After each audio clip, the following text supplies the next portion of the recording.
former dreamer to be a professional baseball player, Andrew Cordle, the founder and CEO of Money Is. Look at this setup you got, man. That's legit. How's it going out there?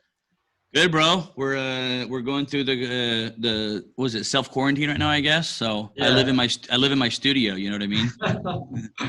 Love that. Me too, because I work from home, so it's not any different than me. Except I got my two roommates here that I'm able to chill with and have some water cooler talk. But I've worked from home. Yeah, I worked from home the last 6-7 years since after I graduated. So it's pretty cool, man. Well, dude, I appreciate you tuning in from one of your studio podcasts.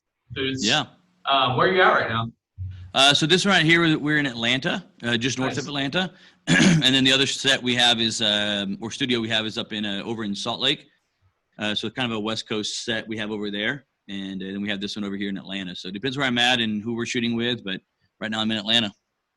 Very cool, man. Well, I'm glad we got this book. Looks like you have a ton of value, cool stuff to share with the audience and cool dude. I'm curious to know, more about you personally before we dive into business and corporate stuff here. How old are you? Family structure, all that good stuff. He's got a staff of like 3, 4, 5 people just helping him set up the video and audio right now, which is pretty funny before we started recording here. Yeah. So family wise, so age, let's start with that one. So I'm 37 years old right now.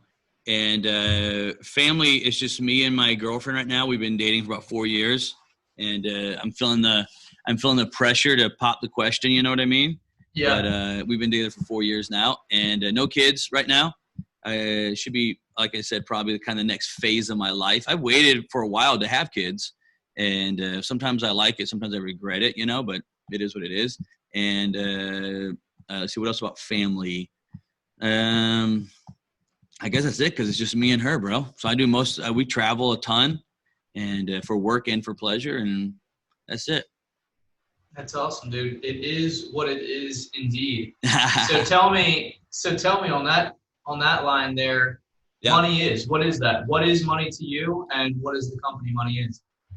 Yeah, so obviously you have that real estate background there. So I started in real estate. It was my whole career. I went to college to be a school teacher, and my mom and dad were both school teachers, and so it's kind of our family background is school teaching. And my sisters were school teachers, and so it was kind of just what we did in our family. And so went to college to become a kind of a school teacher. And then somewhere in college there, when I was 18, 19, I realized, bro, this is not the life for me. And I finished college. I graduated. And but somewhere around my sophomore year, I went into business for myself, started my own business out of my dorm room, and just to make money and had the entrepreneur drive or spirit that you have, And then through college, I got heavy into real estate because I knew I started this big window cleaning, commercial window cleaning, pressure washing company out in Chicago. And so we did tons of businesses out there, but I didn't want to do it forever. It was just a cool way to make some quick money in college. And it was a couple $100,000 a year we'd bring in from that business. And so then as I was going through college, I'm like, what am I doing when I get out of here? Because I'm not going to be a school teacher. I don't want to do window cleaning. And so I got into real estate. And so I sat in class, and dude, I'd have the book, the teacher would be teaching whatever it was. And then I'd have a book inside of that book of real estate, reading all the great real estate books that were out there, And then I started my career right when I graduated college, man. I was 22, I think, when I graduated, or I turned 22 that summer. And I bought my first house that summer as a fix and flip, actually. And started fix and flipping houses right out of college. And from then to now, I've been in real estate. So it's coming up on 18 years now. I pretty much have been what I call in real estate. And still to this day, I've did hundreds and hundreds of houses, hundreds of flips, hundreds of wholesales, and all kinds of stuff from there. But through the real estate side is where I kind of launched the Money Is brand, which was really like, okay, well, why was I doing all this real estate? You know what I mean? I built a company of real estate where I did 156 fix and flips in a 12-month process right after the kind of the crash, right when it started picking back up, like 2012. I built a company. We did 156 fix and flips, which, as you know, in real estate, is like a pretty big deal as far as like how much it takes to actually make that happen. Machine. You can talk about, you guys do a lot of help companies with processes and SOPs. You can have all that stuff, right, to do that. And as I was kind of going through it, it just that thought kept coming in my head, like, why am I doing this? Like, why am I pushing so hard to go do this. And so we're kind of how I birthed Money Is. I mean, like, what does money mean to you? Why are you chasing it so much? Why do you want it? If you get it, what are you going to do with it? And so through that, I kind of launched that whole Money Is brand. And it's just a question there. And it's been great success. Like you said, dude, we'll get into a little bit later. But because of it, man, I've kind of interviewed some of the big names out there and kind of just asked them that question. Like, what money is blank? What does money mean to you? Why do you want it? And it's pretty cool. In my office, I have all these they're probably 18 by 18 metal acrylic pictures. And then on it is a picture of, like, say, Grant Cardone, and it says Money Is on it. And then I have them, when I go interview them, I'll have them fill in that blank, what money means to them, and then sign it. And so my office is like filled with all these photos of all these kind of the greatest entrepreneurs kind of in our generation right now, if you will, and then what money means to them. So it's just a cool concept of why do you want it so bad, and what are you going to do with it when you get it, type of company there. Love that. I definitely want to dive into all their answers. Kevin O'Leary, Dean Graziosi, Gary Vee, Grant Cardone, $1 Million Listing, Josh Altman. That's awesome stuff. Yeah. So what does that brand all entail? So really, it's just, I started it really to just try to be a business resource, right? Like, we don't really sell per se anything. We have a big magazine that we have that goes out, digital magazine that goes every month, and it's just providing resources, business resources to investors. But even if you're not a real estate investor, I mean, if you're just in business, we just try to provide as many business resources as we can to help out entrepreneurs. Because I know when I got started, like, dude, I didn't come from a business school or a business background. I didn't have any help, and there were so many mistakes that I made getting started and going through stuff that if I just had a little bit of guidance, I could have avoided so many failures and mistakes that I made. You know, again, because I know your listeners, I know, you know, as you get into real estate, it's not like, you know, that most real estate investors, and you know this, go to some real estate school or real estate degree that they left with. And if they did, it doesn't always correlate into actual real estate investing. And so I started Money Is to try to help out those investors, right? So like a big thing we talk about is I talk about what I call the Money Is business structure.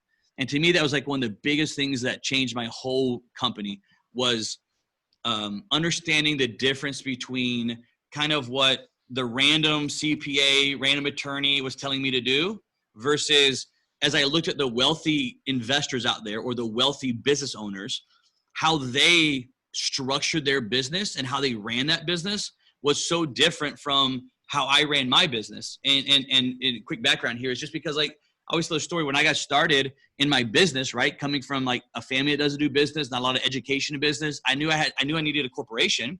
That was like, I knew that was there. And I ended up going to a friend of the family who was a CPA. And crazy enough, I just played baseball. Speaking of baseball, I played baseball with her son, like in, you know, high school. And so when I started my company, I was like 21 still. And so I was like, oh, I bet you Justin's mom could go do this. And so I called her up and said, hey, I want to start this business. What should I do?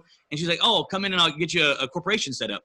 And that's kind of how I launched my business, not understanding anything about the differences of corporations, what some do, what others don't do, why I should go certain ways.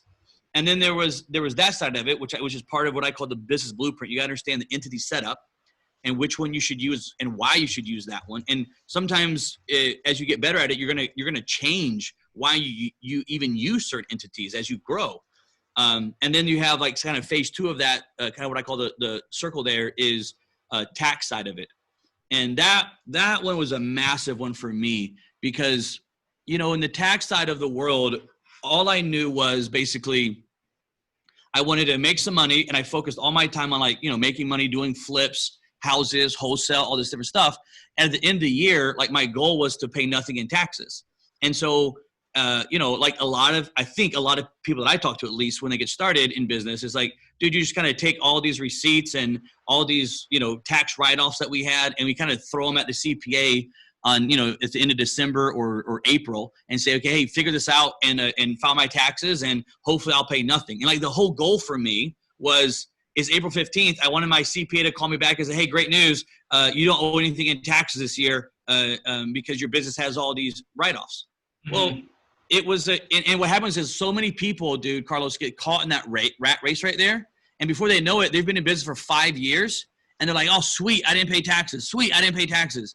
But dude, that same person is in the same rat race as the W-2 employee that's living paycheck by paycheck. Because at the end of the year, no matter how you cut that piece of pie up and how you justify it, at the end of the year, that person, that business is still broke.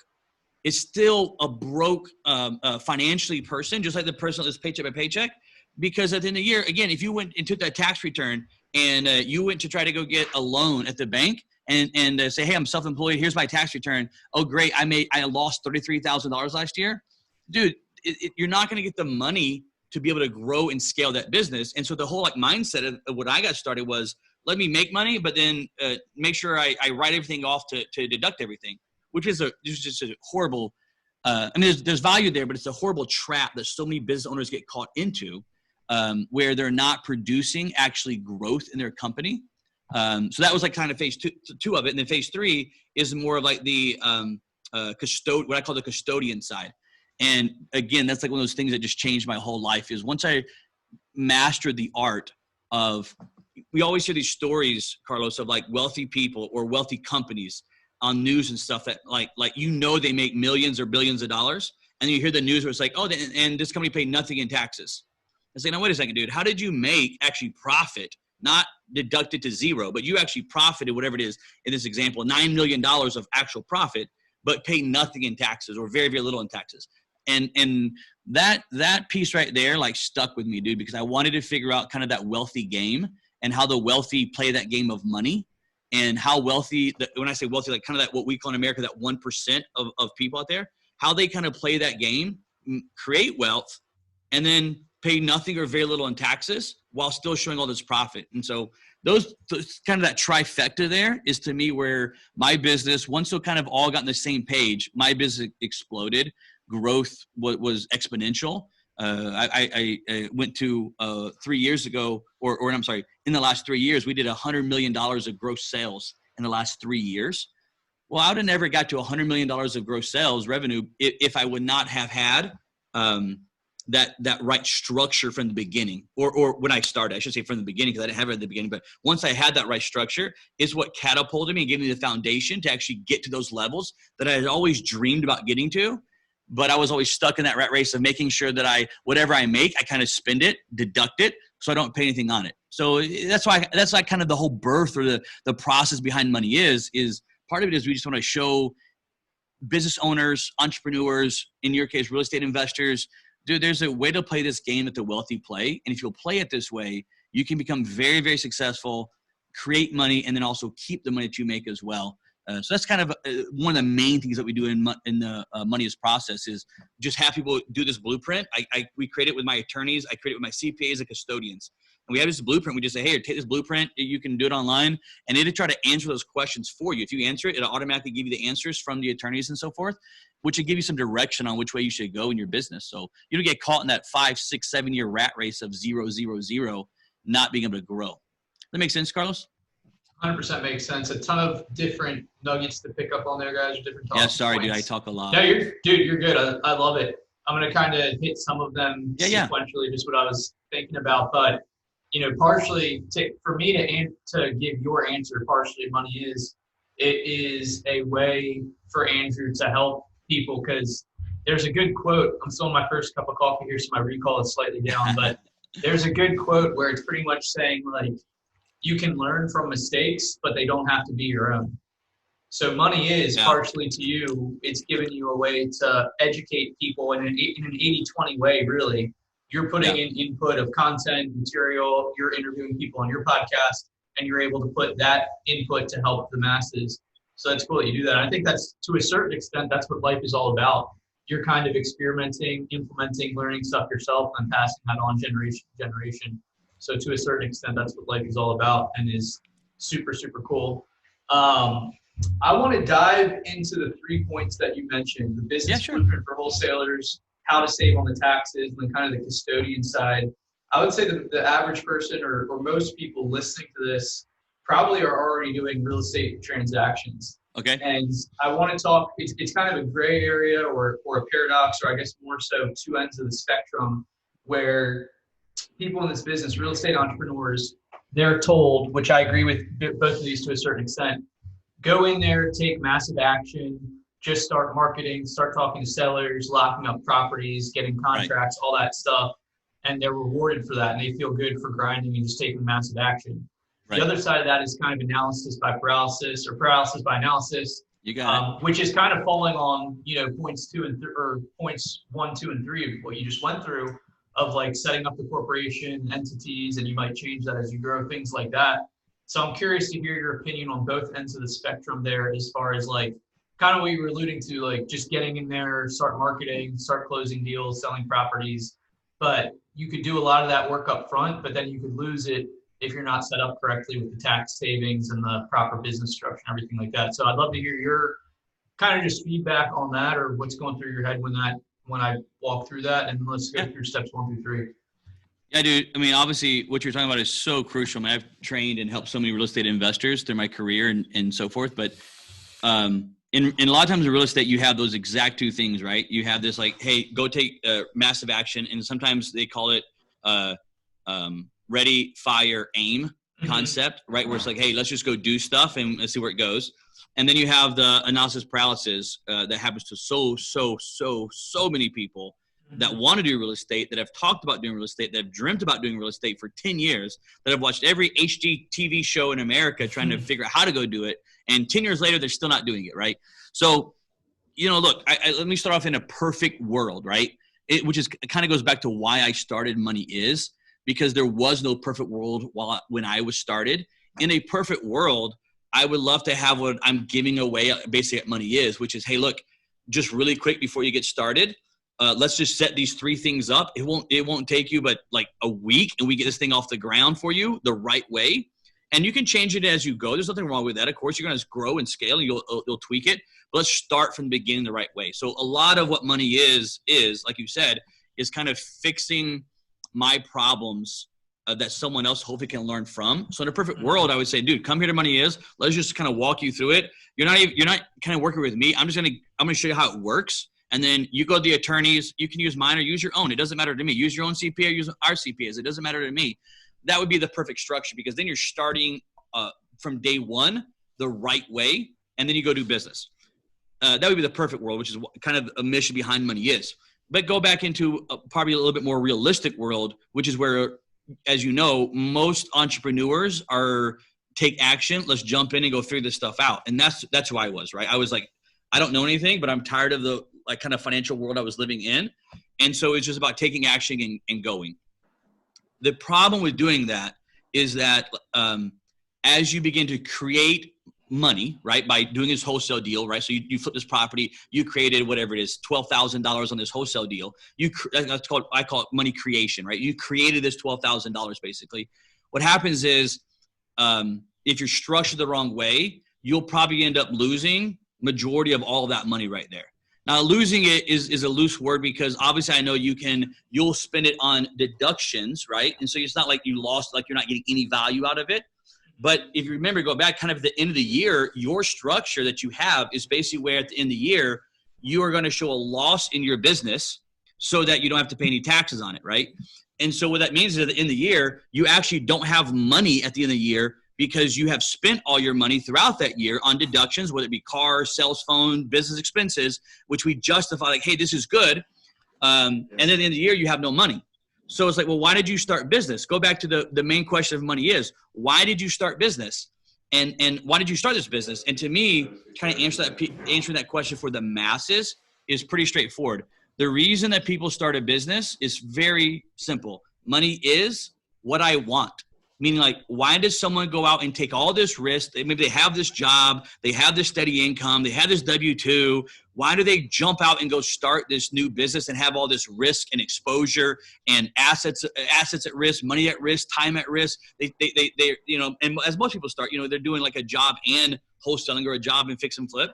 And so now they're putting more time out, less time with their family, less time with their kids. Why would you do all that? And to me, it's like out of the gate, the answer, as I've interviewed so many people, it's very straightforward. Money is what they want. They want money. And that's not a bad thing, but what they want is money. It's why they're willing to do all this stuff. It's like the carrot in front of them that's driving them to go do this. well, if you understand that money is what you're looking for, because money can solve a lot of problems, well, then what happens is at the end of the year, you have zero. So if money is what you're wanting, then why do you have a business structure that's going to lead you to a path of zero? Because that's not going to accomplish what you're actually wanting out of this gig that you have, right? So inside of money is, go back to the concept of like this person that's starting off that jumps in. Again, I would lean on, if I was telling someone which way to go do it without the perfect world, I would still go, let's just go take action and let's build stuff and we'll figure it out as we go, versus me supporting or endorsing, if you will, the let's sit on this and debate this concept with the 12 different types of corporate structures there are and what type of tax structure we're going to be inside of the LLCs. Like, dude, there's so many questions that you would have to answer that for most people, myself included, when I got started, we just don't know the answer to. So right. If I was leaning on one of them and say, look, if I was in your shoes right now, which one would I go with? I would still go with the one of let's go create some money, take some action, talk to those sellers, get the marketing out there, and then let's learn as we go. So if some of your listeners now are like, dude, I've been in business for 6 months, or I've been in business for 6 years, or anywhere between, that's fine. It doesn't mean you can't, as you're growing, just kind of pause for a second and say, dude, how should I actually structure I got some money now. How should I actually structure this? How should I actually set this up like a Grant Cardone or a Gary Vaynerchuk? Like, that's one reason I went and interviewed him, because I wanted to know, how are you guys doing your business? I mean, how do you have this $100 million of business or $1 billion empire? Because I'm pretty sure you didn't use LegalZoom to set up your LLC with this $1 billion empire. So like, what are you guys doing that these mom and pops are not doing, if you will? And then I wanted to give that to the mom and pops and say, look, set it up this way. And so that you can grow. I'm not saying you got to grow to $1 billion, but at least grow where you're actually producing what you want and your end goal is actually happening in your world. You know what I mean? For sure. For those that are listening on like a computer and they're not driving, what's the best place to like pull up a website on you? I'm going to put it in the show notes after, of course, but what's the best place if someone like wants to have your website pulled up while they're listening? I don't like to make people wait to the end to see that stuff. Dude, just go to moneyis.com. It's that simple. Go to moneyis.com. And there, on that site, there's a bunch of resources. Pretty much everything I try to make there is, for the most part, free for resources. Like my book is there, but it's like $15. But most everything is free. But in this blueprint that I'm telling you, I put it right in the home page. And again, if you just kind of click on it, it'll take you to it where you can answer a couple questions online. It's all private. And then the CPAs and attorneys that I work with answer those for you for your structure. And we'll actually give you an actual blueprint that says, hey, go try, this is from what you told me with how much money you make, how many employees you have, or maybe you have 0 employees, you're part-time, full-time. It's just some basic questions. It takes like 5 minutes to answer. It actually give your listeners, your viewers, an actual blueprint that they can go follow. If they want our help with it, we're more than happy to help them with our CPAs and attorneys to set it up. Or if they want to go somewhere else, totally fine. But the blueprint is free. It doesn't cost them anything. Very cool. So if you guys aren't driving, definitely pull that up if while you're listening or watching the end of this interview. So I like that the two spectrums, paralysis by analysis, and then the ready, fire, aim. Money is for the ready, fire, and aim folks. It's almost like a laser attachment and a scope. While you're taking that ready, fire, aim approach, kind of gives you a little bit more precision and accuracy in what you're looking to do and accomplish. That's pretty cool, and I love that you have the free resource on there. From a podcast lead gen side, I'm curious. I've interviewed some other people that have talked like Grant Cardone and stuff like that.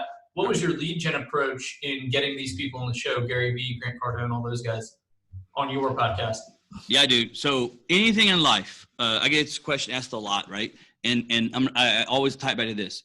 Anything in life or business is directly connected to your network.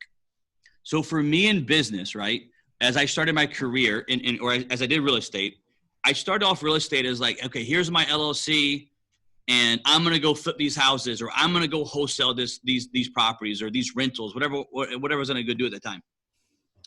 And it's almost like I had an island mentality, okay, where it was like, I'm going to go do this. And I'm not saying it's a bad thing. I'm just saying entrepreneurs, right, have that ability to just go create stuff. And so a lot of times we end up, because of that great entrepreneurial spirit, if we're not careful, it secludes us on an island of where I'm going to go wholesale. I'm going to go do the marketing. I'm going to go do the negotiations. I'm going to go close this deal. I'm going to go put the bandit signs out, whatever it is. They had this like island type of mentality, right? Which is good, but there's a lot of bad with it as well.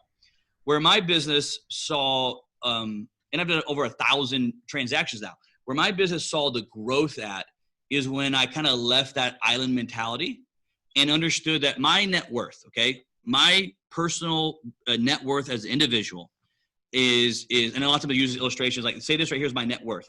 My net worth is directly connected to my network. And these two are mirrors off of each other. So for me to grow my actual value net worth, what I realized was I was going to have to stop the mentality of I'm going to go do this, I'm going to go do this, I'm going to go do this.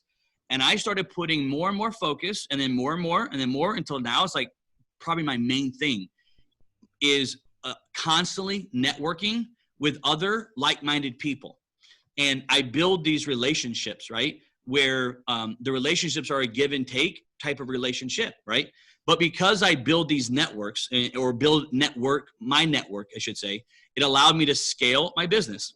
Well, as I built my network, I just kept going down the road. And then who did that person know? And then who did that person know? And who did that person know? And who did this person know? And I use the money is, what happened was I used the money is kind of as a media platform where I could go interview these people. So as I just kept building my network, my net worth kept going up. And as I built my net worth was going up and my network was going up, it opened up more and more doors to more and more people because, you know, again, everybody, I know, let's take Grant Cardone, for example, obviously being in real estate. He's a human just like we are humans, and he has friends just like we have friends, and he has business partners just like we have business partners and associates and so forth. And so it's just, there's no difference. And so as I grew that network, sooner or later, I just found people that knew certain people, and then an introduction was made. And then I was like, hey, do you guys want to be on my podcast where we do this? We have this YouTube channel, et cetera. And again, as you grow your network, whether it be for podcasting, whether it be for any other business or whatever it is, just understand the way that you truly grow a network is by always providing value to the other person. So in every time I built my network, right, it was the way that I built it was by me willing to give with no strings attached value. Like, here it is. Here's what I can do for you. And whatever I could give, I was willing to give that with nothing in return. Now, did I have a hope that there was something in return? Of course. But it was truly from the perspective of this, I'm willing to give this to you to help you out. And let's see if there's anything down the road for me. Maybe there is, maybe there's not. I don't know. Sometimes there was, and sometimes I got nothing in return. But I was okay with that. If I would not have had that like kind of abundance mentality, I would never have the connections that I have now, right? Like we just started on a $54 million apartment complex that we're building from ground up. It's 216 doors, Class A apartment complex, right? How did I get into that type of deal? Well, I got into it because of networking. I just constantly networked until I met different people that were doing this, and then we partnered on this. We tried this, we did this, and it's like, now we're doing this, right? Or stuff from, I got so many examples I could give you of different things that I was able to scale in my business and become a partner on massive projects that I would have never, ever, ever been able to get into by myself. But because I was able to network, get into those projects, that opened doors to, well, now I have these developers and now I have these builders. And I just, for years, just keep going down that road of network. To me, I always say this when I train as well in real estate, is I'll say, real estate is a relationship business. It's not a brick and mortar business. Real estate is a relationship business. You want to be a great wholesaler? Build your relationships. You want to be a great fix and flipper? No problem. Build your relationships. Real estate's a relationship business. And that's what I focused on. I focused on driving that network, being willing to give what I had, whatever it was at the time, for free, bringing value to that person, and hopefully something panned out. Sometimes it did, sometimes it didn't. Very cool. Now what's going through my head is, before we dive into like the specifics to help out people listening to the show on the business blueprint, everything taxes and the custodian side, I'm kind of weighing in my head because I'm a big relationship guy. That's one of my guiding principles. I read every single morning, every single night, that relationships are life. Yeah. How it's going through my head is the qualitative skill of relationship building in a strategic way, kind of how you're talking about, with the basis being as simple as providing value, no strings attached, versus kind of like this type of structure where you do have almost like turnkey, you have turnkey resources like moneyis.com. Maybe there's some paid options on there, but pretty much you kind of have this stuff in place where the qualitative, I guess I'll say more important because that's what I'm feeling in my head right now, is the networking and relationship building that you're able to do compounded over time. 100%, dude. Money is, like you're defining it, is an arm that allows me to basically give back and give in a sense of networking to other people. And let's just see where it goes. But I'm willing to go first. I'm willing to build this business, build this kind of empire here, put out a ton of money for it, which I did, pay all kinds of staff, so forth, to do stuff, and then use that platform to network and talk to other people, and let's see what happens. I'll give you a great example. Next in June, in about 2 weeks from now, I'll be going to back to my Utah studio, and I have about 10 different pretty large brands flying in from around the nation to come in for an interview, kind of like what you're doing with me right now. I'll be interviewing them, talking about their business and why they do it. And then we have a magazine. I'm going to put them in the magazine. I'll interview them. We'll do a podcast together, all the YouTube shows, all kinds of stuff. And the whole point of me doing this was I gave value to these people because I said, hey, come out to my studio and I'll do this awesome interview with you, and we'll get it out to at least 1 million viewers for you. And I'll put you in the magazine. That magazine drops out to over 1 million subscribers that we have. And then I said, and then let's shoot a podcast together, and I'll send that out for you as well. Okay, so what I gave them was value. And anybody building a business or a brand, and those are two different things, but if you're building a business, you should hyper focus on what your brand is and who you are as a brand. Because in the day and age that we're moving into right now, in my opinion, brands are more important than businesses. Brands are extremely valuable today that's out there. So without getting into brands versus businesses, but I attracted all these brands, and these brands, what do they want? Well, they wanted media attention. They wanted to get their name out. They wanted to get their business out. They wanted to get their brand out in front of more people. So I gave them that. In return, I have no idea what's going to happen in the next, in 2 weeks when I go out there. I'll meet with all of them. I'll talk to all of them. And we'll see what happens. Maybe there's going to be a relationship formed where we can do stuff together. Maybe there won't be. Maybe they'll come in and do the interview and so forth and leave.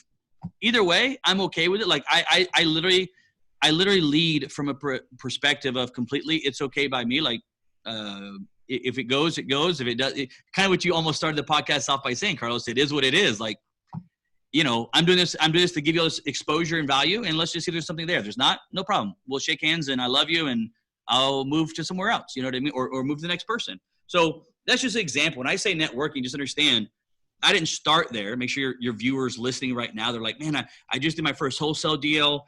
How do I, am I supposed to go do that type of networking? Probably not right now. Okay. That's several hundreds of thousands of dollars of expenses to go do all that stuff. But I didn't start there either. I started as a wholesaler by meeting my fix and flippers, my customers, and taking them out to lunch that I paid for, and networking with them, asking what they were wanting and looking for, and learning more about their family. And I'm going to give you an example here. I'm going to flip the table because I want to give a real life example from where I started from. As a fix and flipper, when I was doing scales of 20, 30, 40, 50 houses, there's certain things that as a fix and flipper I had to have. And one of those things I had to have was I had to have a source of houses. I had to constantly cultivate that source of houses there. If I didn't have inventory, no matter how many contractors I had or agents that I had that could sell them, or designers that could design them, or stagers that could stage them, that was irrelevant because that pipeline was going to get shut down if I didn't have the inventory, right? So there are certain things I always had to be working on as you scale the business of fix and flip. And one of the things I always had to work on was inventory, which means I constantly networked with wholesalers. And I knew that it was going to be a vital piece of my business for me to be a success is to get with wholesalers. So I would take wholesalers out to lunch, dinner, breakfast, whatever I could. And then I would send them when I learned about them. And it was like a science. Like I wanted to know, okay, what do you like? Are you a sports fan? Do you like the Atlanta Hawks? Do you like the Georgia Bulldogs? Do you like Georgia Tech? One of the first things I asked you. Exactly, bro. Exactly. And so once I kind of knew what they liked, then I would play into it. And so then I would say, I would reach it back out later to them. Now, these are wholesalers that had brought me a deal or two, right? There was already a relationship there. Then, dude, I would send them to whatever. Say I would send them to the Georgia Bulldogs football game. If they like college football, I would send them to the Bulldogs football game, give them the tickets, give them spending money for food, get their parking passes, like make it like a VIP treat for them basically, and give it to them, right? I sent wholesalers on cruises before where it was a husband and wife and they just loved to vacation. They were always, every time I met with them, they were talking about going here, they didn't have any kids. And so one day I bought a cruise package. And again, a cruise is really not that much money. Like, you know, to buy like a 4-night, 5-day cruise in the, you know, going out of Florida to, you know, the Bahamas or something, you know, you could get one for like whatever, $3,000 or something at the time. So dude, I just bought him like a cruise, $3,000, gave it to him, said, hey, look, this is a gift, man. I appreciate all the business. And if you guys want to, you know, take your wife out, go on this cruise, etc.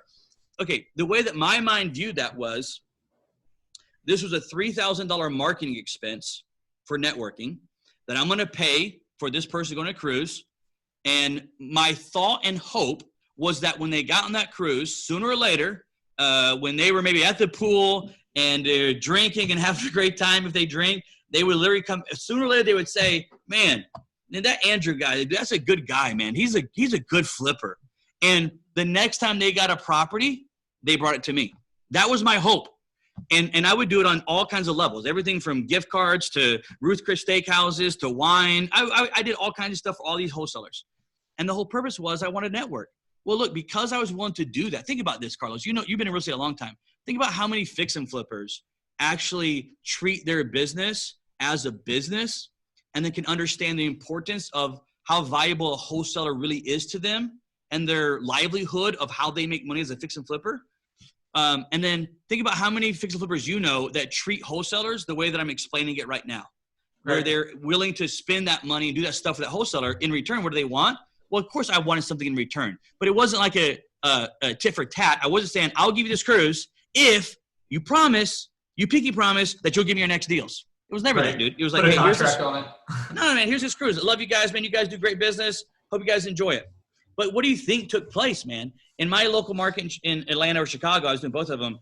Man, every wholesaler in that market wanted to work with me. Every wholesaler out there and do that thing spread, because you know and I know the wholesale world is a small, truthful world of truthful wholesalers that are out there. There's a lot of wannabes, but it's a small world. And so, dude, that stuff traveled. And before you know it, like all the wholesalers were contacting me. They all wanted to work with me because they knew I would treat them right. I would treat them fair, which is, again, that's what allowed me to go from like, you know, maybe at that point I was doing like 20 properties to 150 fix and flips in a year. Think about how much inventory, and I did zero marketing. So when I did mine, I did zero of my own deal flow. I did all my properties through wholesalers. So I got 150 properties through wholesalers, and I never had a lack of inventory. But again, what was I building? I was building relationships. Some of those relationships are still intact today, and I don't even do deals in that market anymore. But we bonded and connected and enjoyed each other. And even today, we're doing other types of business deals from way back when that person was just a wholesaler and I was just a fix and flipper. There's a great saying that I learned from a vice president of Home Depot. And that's another relationship story I can tell you, how I built a relationship with Home Depot and all the stuff that Home Depot did for me is basically the opposite, because I was the one who buying all these materials for my fix and flips. And then magically Home Depot started doing all this stuff for me, sending me across the world, doing all kinds of stuff, sending me to Super Bowls and national championship. They found out what I liked. And because I was a big customer of theirs, they treated me and gave me all this stuff. Well, what did it do? Of course, I became loyal to Home Depot versus Lowe's because Home Depot was sending me to the Super Bowl, right? It was the same concept, but sometimes we just think that we're too small to do stuff like this. And networking is the most important thing. But that vice president of Home Depot that I built that relationship with, we're still friends today. And one of the things he told me, he said, see, how do you say this? Make sure I say this right for you. He said, some people you meet for a season and some people you meet for a reason. And I remember when he said me, dude, that is so freaking profound, because life is all about relationships, relationships with people, relationships with our family, relationship with our friend. If you're spiritual, relationship with your God, all life is like really about relationships. And it was a great quote. He said, dude, some people you meet for a season, and maybe you guys are going to do some stuff together and then part ways. And I've had a ton of those, majority of those. And then he said, some people you meet for a reason. And I've had those. And those people that I met for a reason, we still to this day do stuff together, right? And last little example I'm going to give you. One of the guys that's in the studio that you saw a while ago, dude, we've been doing business now for, I'm going to say close to 18 years. We've been doing business together. He's out of Chicago. I'm in Atlanta. He actually flew down to do some more business with me this week. And the stuff that he flew down here to do this week is a whole nother level of business that we're getting into. But that was somebody that I met for a reason, not for a season. You know what I mean? 100%. A ton to dive in there, man. A lot of good content to chew on right there, right? Yeah. Question 1A for you. I'm curious, just because how me personally I'm wired. I was interviewed on a podcast a couple weeks ago that we were talking before we started recording. It's a little different when we're getting interviewed versus us doing the interviews. Yeah, totally different, man. Yeah, but I got kind of asked similar type stuff, and pretty much my response around like gifting and relationship building and things like that is like, for me, how I'm wired, I'm kind of just genuinely interested how people are wired and like how they operate, what makes people successful. And then on the gifting and strategic relationship side, I think I just like to show creativity in expressing my appreciation for people, which is just like the two main points of why I enjoy networking and relationship building and gift giving and showing appreciation. I'm curious for you, you're definitely extroverted, cool guy as well. I'm curious for you if that was something just you have innately been doing, ready, fire, aiming, as far as the strategic relationship building, or if you more so read books kind of similar to what I have to pair with how I'm wired, like Giftology, Never Eat Lunch Alone, Keith Ferrazzi, I think it is, Power Connector, stuff like that. So that's question 1A, kind of like, did you study this stuff or kind of just ready, fire, aim, just getting into it and providing value, just like a machete running around in the jungle, so to say, instead of a sniper on the rooftop? Yeah, I think it was a little bit of a mixture. So, when I started business, I was a huge reader. And years and years and years ago, I set a concept of reading a book a month. And then one year I was like, okay, you know what? I'm going to do a book a week. And I started doing 52 books a year. And not only would I read the books, but then I would write I basically write almost like a book report on that book, because it's one thing to read a book. It's another thing to be able to understand it and have takeaways that you have from it. And so I started this yeah, exactly. Once you can teach it, you can actually understand what you're doing. Mm-hmm. And so for years, as I got started, and this was probably when I was probably in my early 20s, probably up to about I was 30. I was reading about a book a week and then writing reports on it. And I was just consuming as much as humanly possible. And I think because of that reading, it naturally led me into always wanting to find out more about other people. I want to know why this person does this and why this person does this and not this, and why do they do this versus this, right? And so because I think I was just naturally reading, and I read some of the meeting books and so forth, I didn't like hyper focus and study that by no means. I just read it because I was reading all kinds of cool stuff that I wanted to know more about. But I think just reading in general, as you read books on leadership, books on management, books on business, a lot of those will always tie into and tap into the importance of relationships. So I think it naturally kind of put me on that path. That's why I said the reading side of it came from. The other side of it was, I think that my personality is genuinely one that wants to learn. Like I have a mind that just is always wanting to know more and to understand why things are certain ways, and just naturally, right? I have a social media team out of Seattle that runs all my social media stuff. And sometimes we'll have meetings and I'll see something and I'll go into a 2-hour discussion on why, whatever it is, like this just happened like 2 weeks ago, why we were having certain engagements in certain areas. They had a whole little, they knew exactly why we were doing it. They knew the exact purpose of it. They had a whole trajectory of what they're going to do with it. But I didn't know any of it. And so when I saw this, I just wanted to know, okay, why are we doing it? I'm not telling you not to. I just want to know why. And we spent 2 hours explaining it to me. So I just have, I think, a natural act of wanting to know and learn why people do certain things. So when you kind of put the books together, and then you put the natural, I always want to know, and here's a big one for me. This is why it helped me grow money as well.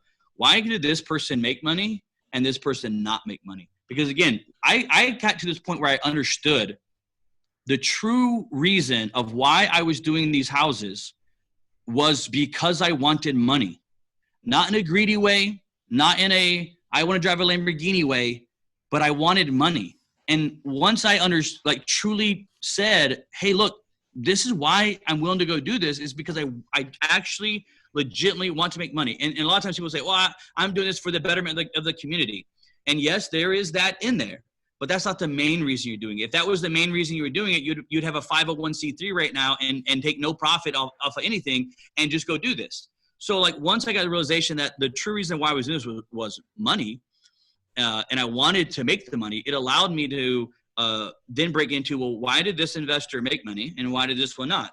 And why does this one make $1 million a year and why does this one only make $100,000 a year? What's separating those two investors right there? What's the difference between those two? Which again led me into networking and led me into asking questions. And then last piece here, you talk about giftology. I'm just naturally, there's a book that made me think about this when you were talking about it, called The 5 Love Languages. If you've read that book or not, it's called The 5 Love Languages. And it just talks about how different people express gratitude and love differently. We're not all wired the same. There's basically like 5 acts of love that people pretty much do. And one of them is gift giving. And it's one of the main 5 things that a person can do for showing appreciation, gratitude, love, support is by gift giving. And so for me, my love language is gift giving. And so I'm constantly giving gifts just naturally, like not for a birthday, just, hey, here's this. And last night, this is so funny, dude. Last night, I gave a guy a piece of art that I had because he saw it and was like, oh my God, it's crazy. And I'm like, hey, dude. And it was a big piece. It's like 10 feet tall piece of art that I just bought and was shipping from Hawaii. And I'm like, and we were talking about it. We were friends. We're good friends. And last night, I'm like, he was talking about how much he loved it. And I said, dude, what's your address? And he gave me his address. And I literally shipped it to him. And it's on his way to his house from Hawaii to his house. Why did I do it? Number one, is my way to show appreciation for that relationship that I believe in. I want to build. I want to strengthen. It's my way to show love and appreciation, nurturing that relationship. Of course, from that, will I get other stuff from that relationship from his side? Yeah, of course. I mean, for sure, I'm going to get more stuff out of it as well. But even if I didn't, again, it's my way to say thank you, I love you, I appreciate you, is gift giving. So when you combine those two, Carlos, like you have that same gift, man, of you sincerely want to understand and know why, and you have that giftology where you just want to give. That's your natural love language. When you put those two things together, dude, sky's the limit as far as networking and where you can go. If you go back and watch some of those big interviews that I've done with Gary Vee, I knew that Gary Vee was a huge Jets fan, right? If you ever follow Gary Vee, you know he's a Jets. Well, so the Jets. Yep. Dude, I went and bought him in New York as a gift at the end of the interview. I gave it to the very end of it. I gave him the New York Jets won the Super Bowl in 1969. I went and bought him a New York Jets jersey, and then we had the entire 1969 team that won the Super Bowl sign that jersey. Damn. And that's the gift that I gave Gary Vee. I didn't do it for anything in return. But it's amazing, even when you give gifts, to see people that are worth hundreds of millions of dollars, which he could go buy that jersey, no problem. It wasn't even that expensive. But the point is like the ability to give gifts, to see where it goes, and to just say thank you for doing the podcast and so forth. I gave Grant Cardone gifts. Everybody, man. I give them. I did an interview with Brad Lee. Kevin O'Leary, he's a huge Patriots fan. With Shark Tank, I did an interview with him, which is part of my favorite ones. And I found out through his PR that he was a huge Patriots fan. I got him a game-used Super Bowl signed by Tom Brady. Damn. Dude, it was amazing. Here's Kevin O'Leary that's worth hundreds of millions of dollars. I give him in this interview, we had this like unwrapping where they unwrap it and I give him the gift. And he unwraps his gift, and it says football of Tom Brady, game-used Super Bowl. And that's a freaking nice ball. He refused to put the ball down. And I said, hey, look, if you want me to, I'll just ship it to your house so you don't have to carry it on the airplane. He's like, no. This ball's going – I'm not putting this ball down, period. I'm not going to lose. And he like absolutely loved that football. Now, give you a difference. Gary Vee, me and Gary, after the podcast – There's been some emails, but no business type stuff. Okay. And that's fine. Like there was not supposed to be. Me and Kevin, I gave him a gift, right? And me and Kevin are doing more and more and more business stuff together, right? My tax firm that I work with is actually partners with Kevin O'Leary now. So it went from like an interview and a football to partnerships in the business. And it also went from interview and a jersey and nothing. Either way, you got to be okay with it though. You got to be okay, because if you're not, you're giving it for the point of, I want something in return, and you'll never grow being that person. I love that, man. I took note of the book there, The 5 Love Languages. I've heard of it, but haven't read it. But that's pretty much my that's kind of like my life or my operating system, how you both mentioned. But in an ideal world for me, I want to read the 5 love languages and then be able to communicate like simultaneously in all 5 and do that strategically with relationship building. Yep. That's good, dude. Quick nugget, guys. I don't want to ask Andrew this question because I want to ask him other stuff, but have some light bulbs going off here. Where can you plant some seeds as far as being creative and expressing your appreciation, whether this is sellers that you've closed transactions with, thanking them for doing business, asking for referrals, other wholesalers. The one person you asked me that I know that does strategic, like gifting and taking people out on like a boat or something like that, is actually a wholesaler out of Chicago. One of my favorite people I've met in this business, Fernando Angelucci. I don't know if you know him or if you were doing business there before he got on the scene, but he's a younger guy like myself, probably 28 or 29. But he takes extremely good care of his lawyers, everything like that. So that's cool to see. If you're ready, Andrew, I want to see if you want to roll up your sleeves and start talking about the 3 points that we hit on and how it can be used by, investors as far as business structure, taxes, custodian side, all that stuff. You want to get into that? Yeah, for sure, dude. With a podcast versus, a whiteboard or something, if I could try to get a visual to your listeners that are listening right now. And if you go to my website, you actually see the drawing there. But basically, just think about like a circle. And in the middle of the circle is kind of what I call the money business structure, which is basically just what I have cultivated throughout the years. And then when I meet with Grant Cardone, Kevin O'Leary, so forth, is one of the things I always talk about is the structure side of it. And just kind of put that money business structure kind of right in the middle of that circle there, which means this is kind of where we want to be as a business. We want to be in that perfect business structure where we're utilizing everything that's out there to our advantage so that we can actually scale and grow. Okay. So that's where we want to be. So you have this big circle, a little circle on the side of it, right in the middle.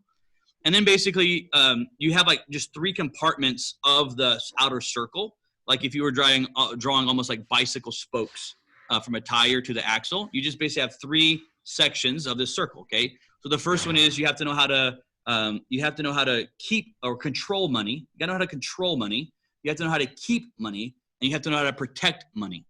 So when you find a wealthy person, I promise you, I ask this stuff all the time. They know how to control money. They know how to keep their money, and they know how to protect their money. Okay. When I got first started in business, I did not understand those 3 concepts. I just thought I got to go make money. That was my whole thing, was just, I'm broke. Let me go make money. And again, I'm not saying don't do that, because you got to go make money. But if you just took a step back just for a second, okay, controlling money means that you have to have the right CPA. The right CPA will allow you to figure out how you can control more of your income than not, okay? There was a study done by Freedom Fast Track that said 93% of all small business owners out there were paying $11,000 more in taxes than they should have been. Okay, so they did this big survey, and they came back and out of I think the survey was don't hold me to this, but I think it was 500 people, 500 businesses that had $500,000 of gross sales. They were actually overpaying. 93% of them were overpaying by $11,000 a piece. Okay, and the point is, in business, you got to know how to control that money, and kind of what will help you control it is with the right CPA. The mistake that you make in CPAs is, when I got first started, I look at a CPA as someone I met with basically once a year that I dropped my taxes off to, that did what they call a tax filing. Okay, and how I used my CPA was as a tax filer. And instead of me using H&R Block, or instead of me using, TurboTax, as I grew my business, I was like, oh, I'm gonna get a CPA. Okay, here's all my stuff, go file it, right? Which basically they were just a glorified, at that point, a glorified TurboTax that was just doing it for me almost as a contractor. There's a big difference between looking at it from a tax filing perspective versus you should have, number one, what's called a tax strategy, and then you should have what's called a tax plan. And then you have a tax filing. So if you can think about it, a tax filing is what happens on April 15th. That means the game is over. We're in a football game. The fourth quarter buzzer just went off. The game is over. Time to file the taxes. When you play the game of money, okay, that way you are giving yourself and your teammates, your CPA, zero chance to actually be able to help you with any of your taxes because the game is over. They call that backward taxation, meaning you're now looking back a year and trying to do stuff. Great business owners play a game called forward taxation.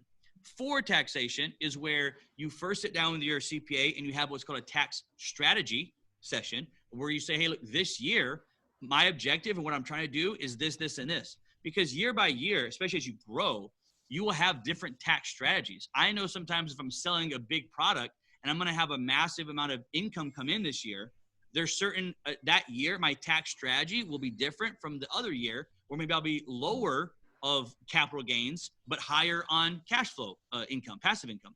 So first you have to have a tax strategy session. Once you understand this year's objective is this, okay, with your CPA, then you have a tax plan. The CPA will start putting a plan in place for you that you'll basically follow it for 12 months and you tweak it and change as you go.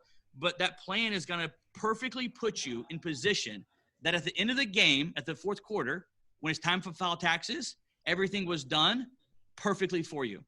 And so what it allows you to do is now control more of your own money, which if you can control more of your own money, you'll be able to make more money. Because if you controlled an extra $50,000 a year, let's say, through taxes, the question now becomes, well, where does that $50,000 do? Most business owners will take that $50,000 and put it back into their company in marketing, advertising, and growth, which means that $50,000 now has a multiplier or an ROI, rate of return, on it.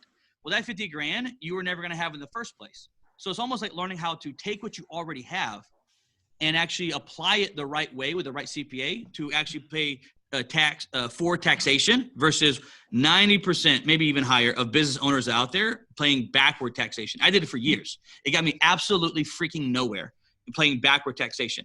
Here's the biggest fear. When I was growing through business, I looked at my CPA as like the dentist office.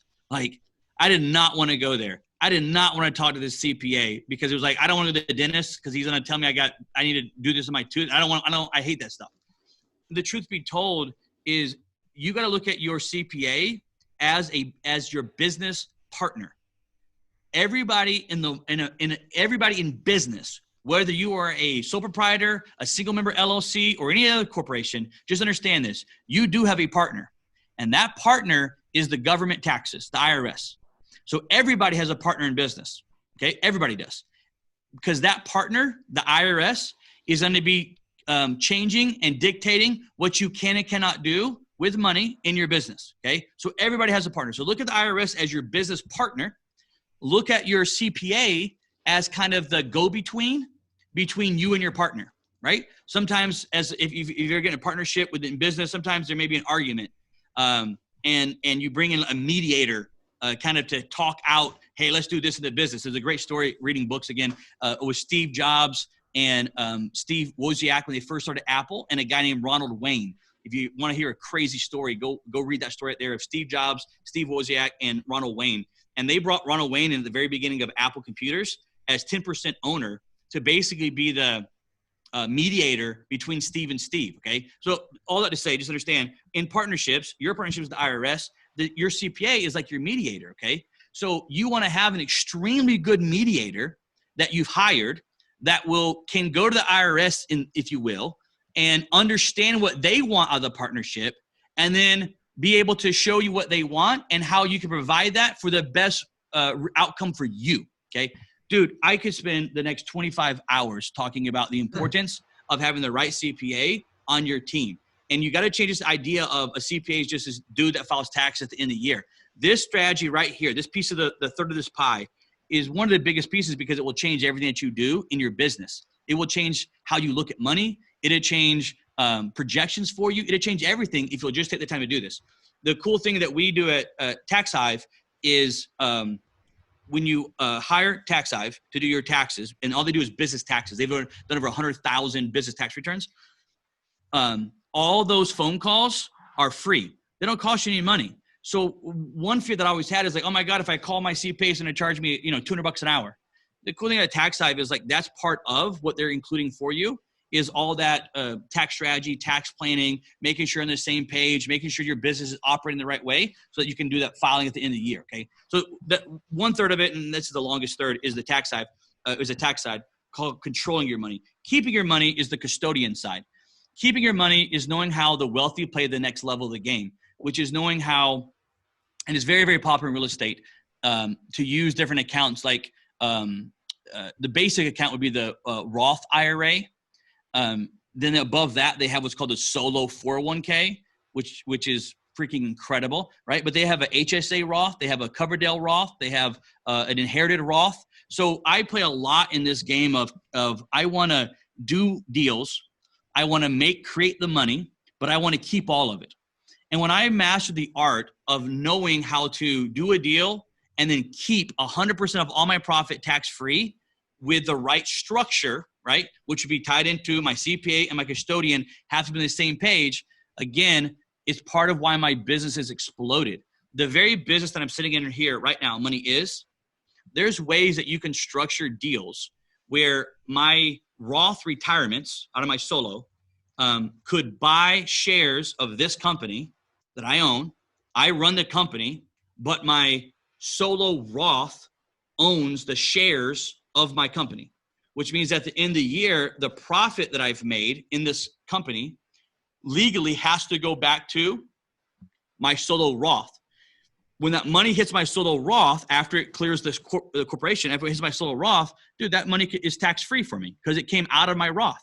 So I could go into high levels of how you can make millions of dollars in a business, and at the end of the year, in your shares, the dividend side of it, you would pay nothing in taxes. But you made $6 million, and that $6 million is tax-free inside of your solo account now. So understanding and mastering the game, especially in real estate, of how you create money and then keep money is the third piece, the second piece of it. And then the last piece of it is how to protect your money. Because if you make money and lose it all, which anytime you're in business, you are in a massive risk factor, right? And it changes, not just from, oh, well, my tenant's never going to sue me or this wholesale deal is never going to sue me. It's not that. There is that side of the risk. The side of the risk that people don't ever think about is they were driving their car to a house and they put magnets on the door of I Buy Houses, right, which is popular and so forth, and they get in an accident. Or not even that. If they get in an accident and they don't have a magnet, but they were using that car as a tax write-off, which I can almost guarantee you they are, because that's what you do when you don't have a tax strategy, is you use everything as a tax deduction. Well, if you're going to use that car as a tax deduction, it becomes a business expense. Therefore, if you get in a car accident and you were sued, now it's a business liability, not a personal side of it, which changes the game plan, changes the whole insurance. You may have bigger problems. Knowing how to protect your money is crucially important for the wealthy. And if you sat down with a wealthy person and said, hey, how do you protect your money? I guarantee you, I've done it.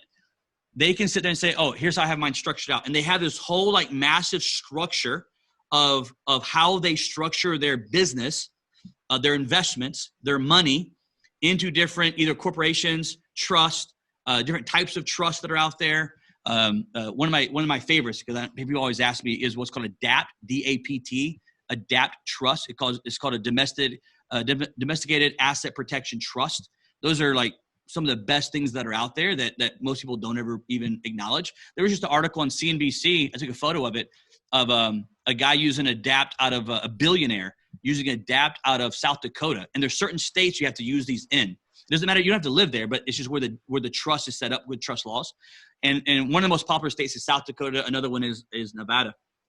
And there's a whole article on CNBC. It just happened like 2 weeks ago. And I took a screenshot of it and sent it to some of my buddies where this billionaire is doing some stuff, and he has this DAP out of South Dakota, and he's in court right now, and everything that he's possibly done is completely held up in court because they can't penetrate his billions of dollars because it's inside of this trust where he's at. So anyways, the three pieces here that your listeners should understand is you have to know how to control your money with the right CPA tax strategy. You have to know how to keep your money with the right custodian. And then you have to know how to protect your money with the right asset protection. Now, when all three of those, they're not individual things, because people will say, oh, I have a CPA. Oh, I have a custodian. I have an attorney. Look, that's not it. When all three of those are on the same page and they work together with your business, that's where you'll hit that center circle right there and create that business structure you're looking for. When those three things kind of optimize right there, dude, sky's the limit as to where you can go from there. Because now you're how you protect your money, how you control your money, how you keep all your money, all those are now together working simultaneously. Life is different, bro. That's all I can tell you. If I can tell your viewers anything, life is different financially.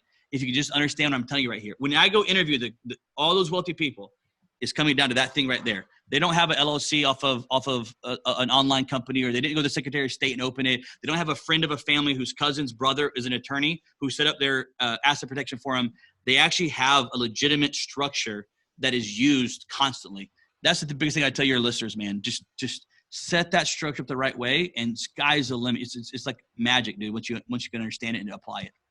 Love it. Tax Hive, is that accessible through moneyis.com? Yeah, you can go there off of moneyis.com and go over to Tax Hive if you want to. That's actually part of the business that Kevin O'Leary is partners with, is actually Tax Hive. And so he's actually a business partner over there at Tax Hive. So yeah, so that we work with Tax Hive. We're partners with Tax Hive. So you can actually go through MoneyIs. If you get the blueprint, again, let me just go back to the blueprint. If you get the blueprint, that's where it's going to take you basically, is to the Tax Hive, and they'll help you do the blueprint for you. And again, whether your viewers or listeners use them or not, at least if you go to the blueprint, they can take it and say, okay, this is the type of taxes that I should be doing. This is the type of custodians and accounts that I should have. And this is the type of entity setup that I should have. If they want to go do it on their own, they can. If they want to use us, I'd love to help you out. But the blueprint is free.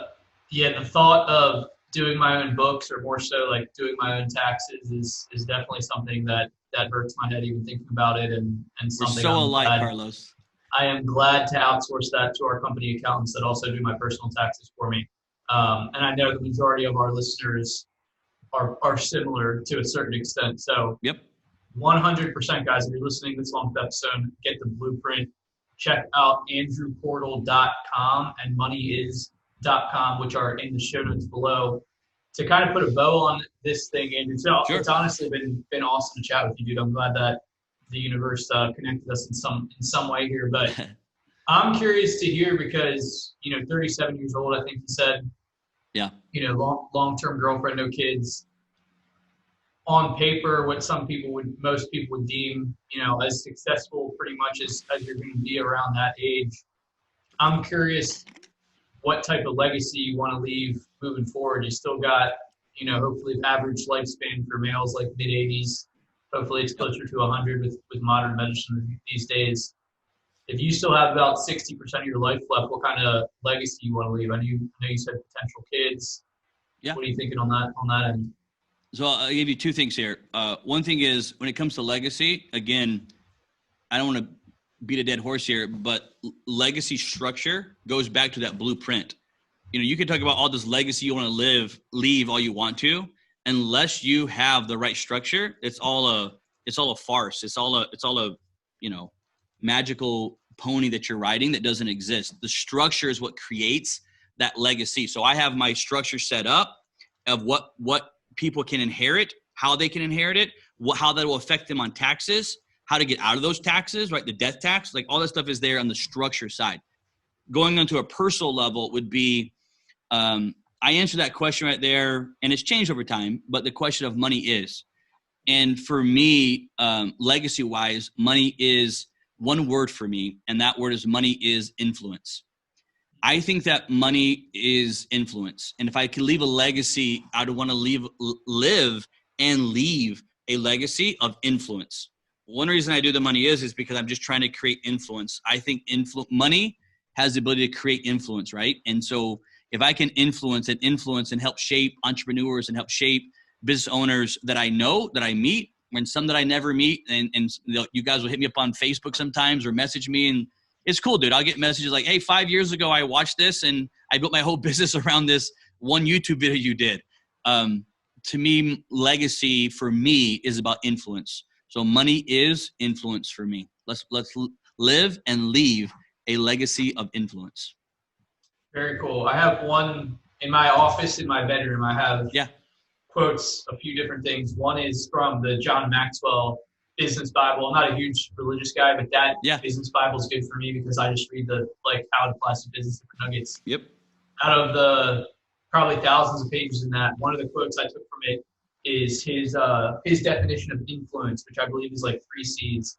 It's competence, communication.